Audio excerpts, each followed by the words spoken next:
Okay, we're back out at a pond that we came to back in the summer, and we didn't see any muskrats out here. And I think what happened was this water got pretty hot. It was hot water. It was mucky, miserable. And right down the road here, we got a creek, and I think what happened was they moved out to that creek. But now that it's kind of colder weather, and we're getting muskrat back in here again. And the guy called, said he's having problems with it, so we're going to try to do some sets. And we've noticed right in here, we got a lot of places where we can see that they've been, and cameraman can take a look at that if he wants to. We got some places right in here we see they've been moving. That grass is all pushed down. You come over through here, we can see where they've been coming this way, pushing the grass and going off into the water right here. So we'll probably have a 110 set right here, and then you come on around. This is beat down pretty good. It's very clear that they've been traveling this. I think we have a den hole, best I can tell, right here. So they've been coming out this way. We did see mud stir when we come in here, so we've got some active. We'll set a 110 here, 110 there. We might do a 110 on the culvert.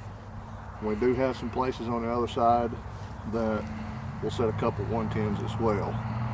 And if we can, we'll show you how we're going to do that here in just a moment. Alright, I'm gonna actually film how to set these 110s. We got another video on that, but I want to include that in this. I've had a lot of people asking me how to set these, and it takes a lot of hand strength. And actually, I need to work on my hand strength as well, but I'll get a little closer where you can kind of see what I'm doing. I'm gripping this trap up here at the top, and I'm using my hand to squeeze this spring down. You want to be very careful about this because these will hurt your fingers. You squeeze down and you hold that trap nice and tight right there. Now your trigger, you want it in the center, and then you want to set that dog right inside that trigger. You can set it tight, or you can open it out and set it wide. You have multiple notches right there. And when you set this, you want to put it down on the ground just like this. Get your fingers out of the way. I'm going to set this one wide. Push that dog down. Keep your fingers out of the way, because if you don't, that right there can happen. That's a classic example of what can go wrong. So let's do this one more time. That upper dog right there might be having a bit of problem. I have to squeeze that back a little bit. Okay, now we are set. But you notice those triggers, they're kind of they're factory, they're together. I want to widen them out a little bit because I don't want this muskrat going to either side and possibly not triggering this. So I want to try to do something to avoid that. So, gripping that real good. What I want to do is just let this trap back off. And be careful when they're locked up too, because they can snap up and get your fingers. Now I've got something here I'm trying. I had a guy tell me about this, and pop that up. I'm going to give it a shot. What I'm doing is I'm going to add this onto the trigger. Muskrat like to have stuff that's bright colored. So what I'm going to do is I'm just going to try to work this up on the trigger, just like that. Then I'm going to spread this a little bit. Okay. And what I'm hoping is he's going to come up, grab a hold of this. I want to bend this trigger out a little bit, because I don't want him pulling that off. When he pulls this down, I want it to be, I gotta get that one on there first. I want it to be on there tight. may have to bend this one back and set that. Didn't realize that it was not on there the way I wanted.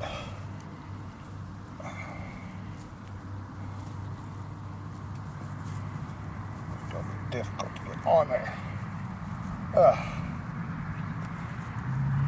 Okay. Maybe that'll stay. The whole point is just to get his attention. And I will probably put some apple on this as well.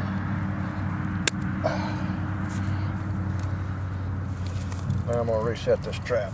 Going back to my gloves because it does hurt your fingers a little bit squeezing on them. And then we're just going to set this trap, and then in the next phase here in the video you'll see where we're setting it at. Alright, I want to be really careful right here so I don't get my fingers. And they're coming in and out right here. I want this trap down in here as close as I can. There's an edge right here. That's going to be a bit of a problem. So I may have to just attach it to this stick. If we have a drop off, we have a rock right there, and it drops several inches. So we're going to have to wire this to this stick and try to suspend it in here, if at all possible. Okay, I'm going to need to wire it right here, so I'm going to have to just go ahead and wire this so it will hang like that. That's what I want. So I'm going to mark my stick right here.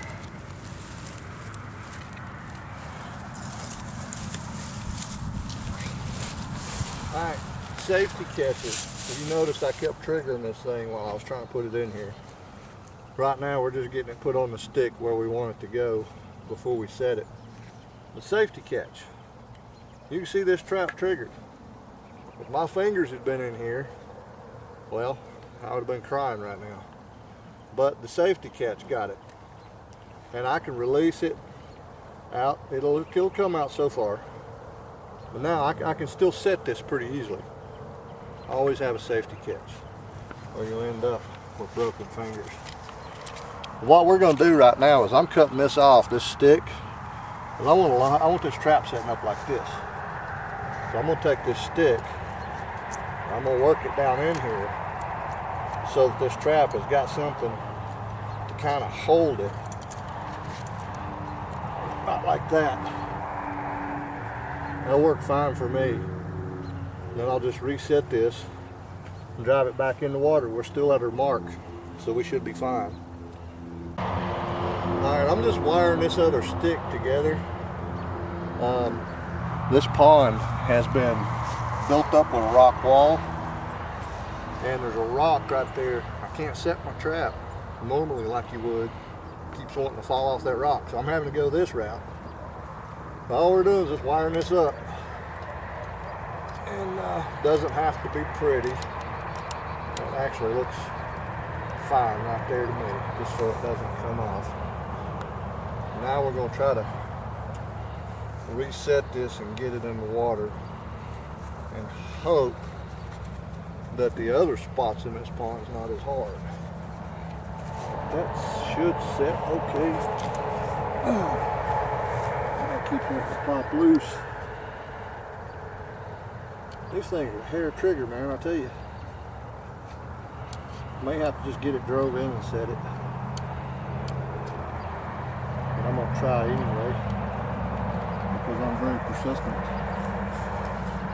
It'll probably come loose when I pull this. Okay. Now, there's the edge of that rock. Now we're going into the mud. And right here is about where I want this trap. I'm going to try to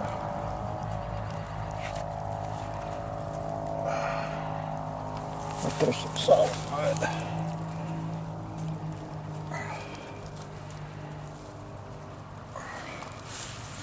That's about where I want it. I'll put a stick here just so he'll go around it. And this thing should, if I don't trig it, be ready to go. Now that, like I said, that little fur ball is just to get his attention. Alright, we only got a few minutes left on our battery before we have to switch the other one, but we just done another set. This is where they've been traveling. I'm not going to put any bait on this one because they're coming through here, which means he's going to go through this trap anyway. So I just set it right here, got my safety trigger. I've got it staked down. I'm going to wire it off in just a second, and this one will be done.